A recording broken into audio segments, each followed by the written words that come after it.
안녕하십니까. 정확한 분석으로 시대 흐름을 읽어드리는 Y타임스 정세 분석의 추복일입니다. 한국 정부가 오는 11월 미국 대통령 선거 이전에 김여정 북한 조선노동당 제1부부장의 미국 방문을 중계하고 있다. 이렇게 일본 요미우리 신문이 7일 보도를 했습니다. 이 신문은 한국 정부의 의욕에 찬 시도하고는 달리 결과는 절망적인 상태다. 이렇게 전했습니다. 요미우리 신문이 전한 주요 내용은 이렇습니다. 첫째, 한국 정부가 미국 대통령 선거 전에 옥토버 서프라이즈를 노리고 미국과 북한의 고위급 회담을 추진했다는 겁니다. 그 일환으로 김여정의 미국행을 추진했다는 이야기입니다. 또 한국 정부가 이 김여정의 방미를 추진한 것은 미국과 북한 간의 비핵화 논의를 제기하고 이걸 통해서 대북 제재 해제 및 남북 관계 증진을 위해서 그렇게 했다는 이야기입니다. 또 한국 정부는 선거 전에서 고전을 면치 못하고 있는 트럼프 대통령이 외교에서 점수를 얻어서 재선에 성공하면 나중에 신세를 갚을 것이라는 식으로 북한을 설득했다고 합니다. 애초에 한국 정부는 제3차 미북 정상회담을 추진했지만 지난 2019년 하노이 노딜이 또다시 재현된다 그러면 김정은 위원장의 권위가 완전히 추락할 수 있다는 우려 때문에 김여정 부부장의 방미로 가닥을 잡았다는 이야기입니다. 그래서 김여정은 이 미국 내에서도 많이 알려져 있고요. 또 북한에서도 탄탄한 기반을 가지고 있어서 화제성이 충분하다고 봤기 때문에 그렇게 추진했다는 겁니다. 또 이 김여정이 방미를 한다 그러면 미국을 간다 그러면 폼페이오 국무장관의 회담 상대가 될 수 있다라고 봤습니다.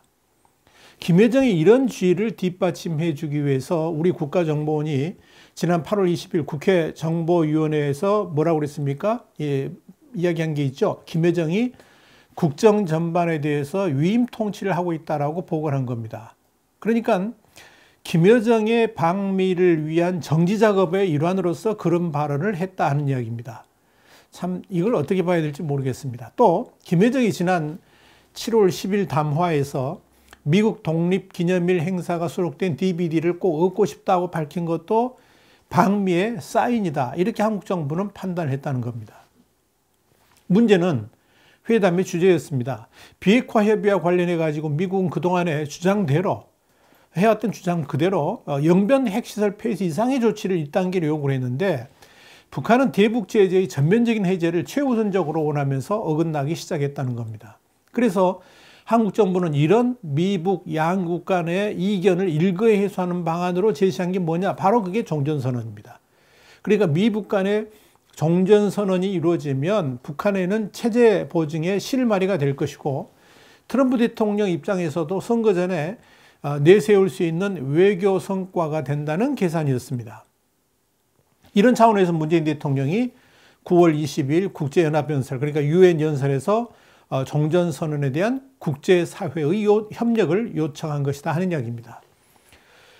그런데 이제 지난달 22일에 이 해양수산부 공무원이 서해 소연평도 북측 해역에서 북한군에 사살됐지 않습니까? 그때 이제 김정은 위원장이 이례적으로 사과문을 냈는데 이것도 미국과의 관계에 악영향을 주는 것을 피하기 위해서 이렇게 사과문이 나온 것이다. 그렇게 한국 정부는 해석을 했습니다. 또 10월 7일과 8일로 예정됐던 폼페이오 국무장관의 방한 때 한국 정부는 김여정 부부장의 방미를 최종 조율할 계획이었는데 폼페이오 장관의 갑작스런 방한 취소로 한국 정부의 계획이 완전히 틀어졌다는 이야기입니다.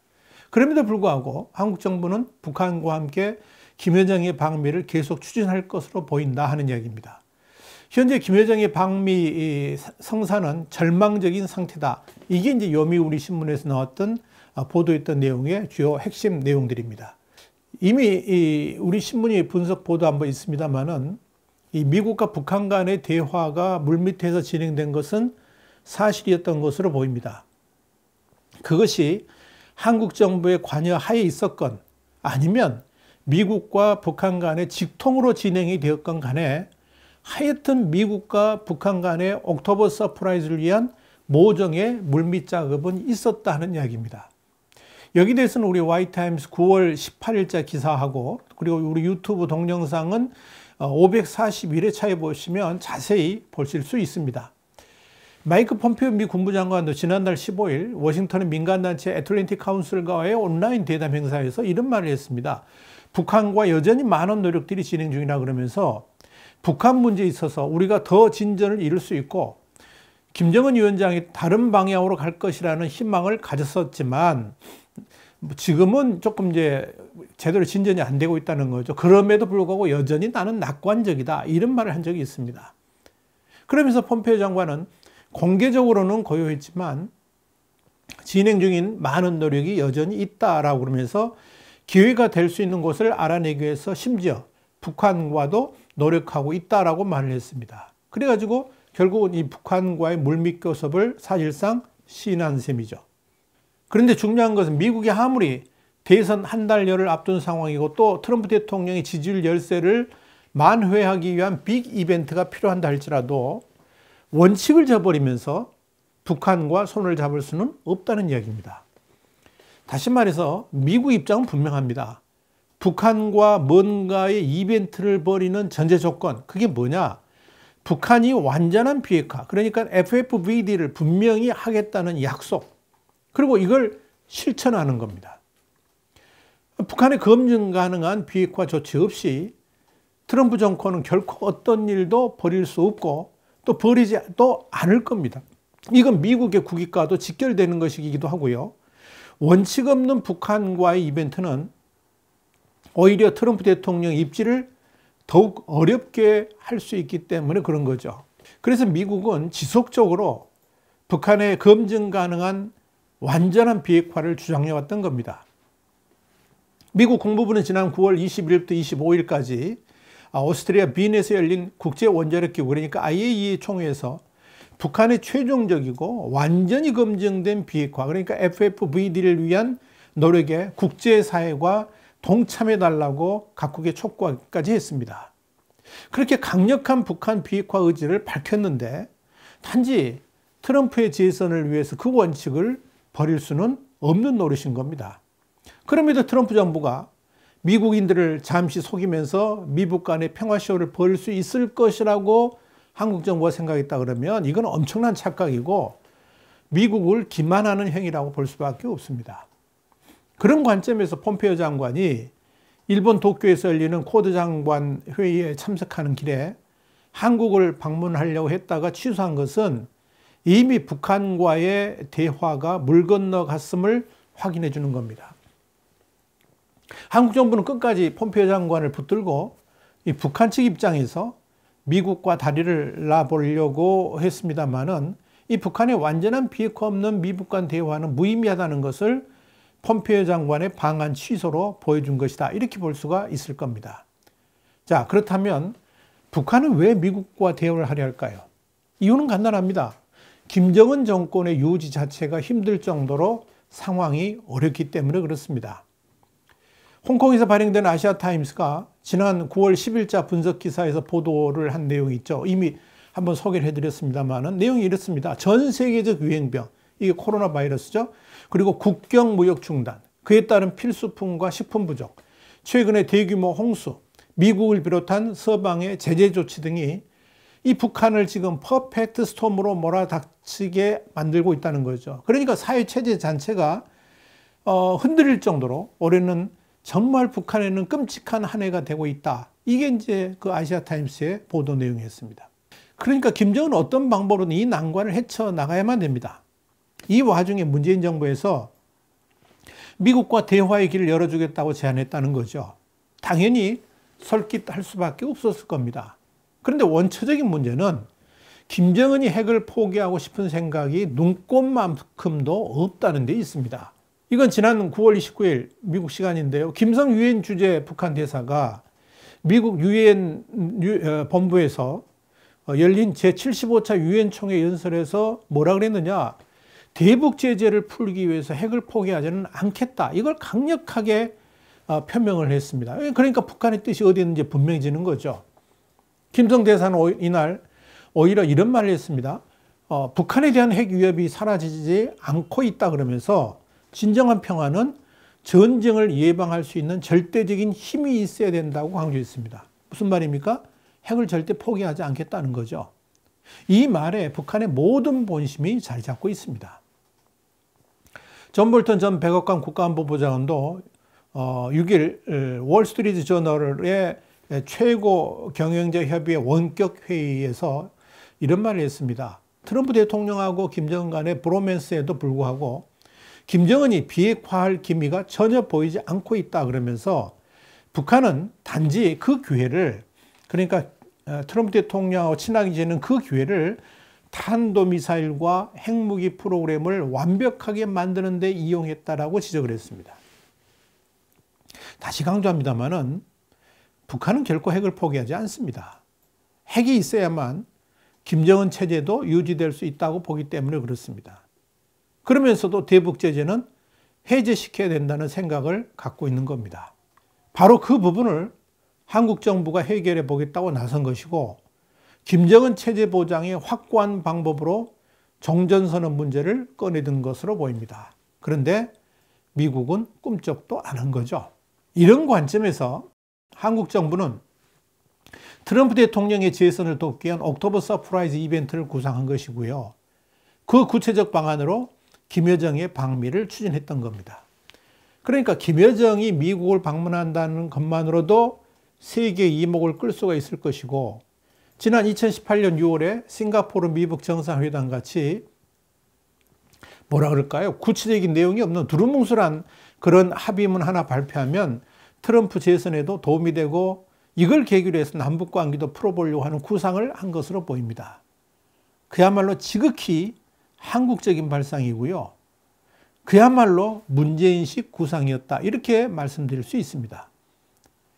아마도 이 박지원 국정원장 체제에서 구상한 이 옥토버 서프라이즈를 계기로 해가지고 미국 대화 카드는 한국 정부 입장에서는 획기적인 카드라고 생각했을지 모르겠습니다만은, 정작 당사자의 미국은 이벤트가 안 중요한 게 아니고요. 그 이벤트에 담긴 실속을 훨씬 더 중요하게 본 거죠. 그러니까 북한의 확고한 비핵화가 없는 어떤 미국 대화도 소용도 없고요. 그것이 오히려 트럼프의 재선 캠페인에 해가 된다고 판단했다는 의미입니다. 그러니까 그만큼 한국 정부가 미국의 속내를 잘 모르고 있었다는 이야기입니다. 그래서 김현종 청와대 2차장이라든지 이도훈 외교부 한반도 평화교섭본부장이 스티븐 비건 미 국무부 부장관을 만나가지고 이런 문제를 협의했지만, 미국 측의 싸늘한 반응에 결국 모든 것이 수포로 돌아간 것이고요. 그래서 폼페이오 장관도 방안을 포기한 것으로 보입니다. 그렇다면 한국 정부는 왜 이렇게 김여정 방미에 매달리는 것일까요? 북한이 우리 공무원을 사살해도 뭐라 항의 한번 제대로 못하고 절절매는 이유가 과연 뭘까요? 이유는 간단합니다. 문재인 정부의 최대 수건 사업이 바로 남북관계의 재개입니다. 근데 이번 김여정의 방미가 추진되고 트럼프 대통령과 만날 수만 있다면 남북관계의 재개도 저절로 이루어질 수 있다고 봤기 때문입니다. 남북관계만 재개될 수 있다면 뭐든지 할 수 있다는 것이 지금 문재인 정부의 대북정책 방향이죠. 그래야지 2022년의 대선에서 평화로운 남북관계를 또다시 선거 아젠다로 사용할 수 있기 때문에 그럴 것입니다. 트럼프 정권 내에 뭔가 작품을 만들어 보려고 했습니다만 이제 그 모든 것이 물 건너간 것으로 보입니다. 만약 트럼프 대통령이 재선된다면 김여정 카드를 다시 활용해 보려고 할 것입니다만, 바이든이 당선된다면 모든 것이 수포로 돌아갈 것입니다. 그래서 문재인 정권이 더 안달이 나 있는 겁니다. 그런데 말입니다. 이렇게 이제 김여정의 미국행이 좌절되고 덩달아서 대북제재 해제 방안도 벽에 부딪히니까 북한 김정은은 또다시 도발 카드를 만지작거리고 있습니다. 미국은 정찰 위성을 통해서 지난달 23일이죠. 북한 최대의 잠수함 건조 및 SLBM, 그러니까 잠수함 발사 탄도미사일 개발 기지인 함경난도 심포 조선소에서 수중 발사대와 함께 SLBM 실물을 포착했다, 이렇게 발표를 했습니다. 그런데 이 SLBM은 지난해 10월 시험 발사에 성공했던 북극성 3형 계열일 가능성이 큰 것으로 보입니다. 북극성 1형은 사거리가 1300km 정도 되는데 북극성 3형은 크기도 커지고 사정거리도 2,000km가량으로 늘어난 겁니다. 이어서 또 미국의 싱크탱크인 전략국제문제연구소도요, CSIS라고 부르죠. 5일 미국 시간입니다. 심포조선소에서 잠수함 발사 탄도미사일 시험 발사를 준비하는 정황이 포착됐다라고 북한 전문 사이트인 분단을 너머에 게재한 보고서에서 밝혔습니다. 그 말은 결국 김정은이 제 갈 길을 간다, 이런 것으로 판단이 됩니다. 여기에 대해서 우리 와이타임스가 김정은 제 갈 길 간다, 이 제목으로 9월 26일에 자세히 보도를 해드린 바 있고요. 유튜브 동영상은 549회에 나와 있으니까 참고하시길 바랍니다. 결국 김여정의 방미를 통해서 대북 제재 해제 희망도 사라졌고 미국과의 더 이상 대화도 불가능해졌다고 판단한 김정은만의 벼랑 끝 전술을 펼쳐나갈 것으로 보인다 하는 이야기입니다. 그래서 10월 10일에 북한 노동당 창건 75년 기념일 열병식, 그리고 심포조선소에서의 SLBM 도발 여부가 관심을 끌고 있는 겁니다. 과연 김정은이 어떤 벼랑 끝 전술을 펼쳐 보일까요? 우리 와이타임스가 계속해서 지켜보겠습니다. 와이타임 정세 분석이었습니다. 다음 시간에 다시 뵙겠습니다. 감사합니다.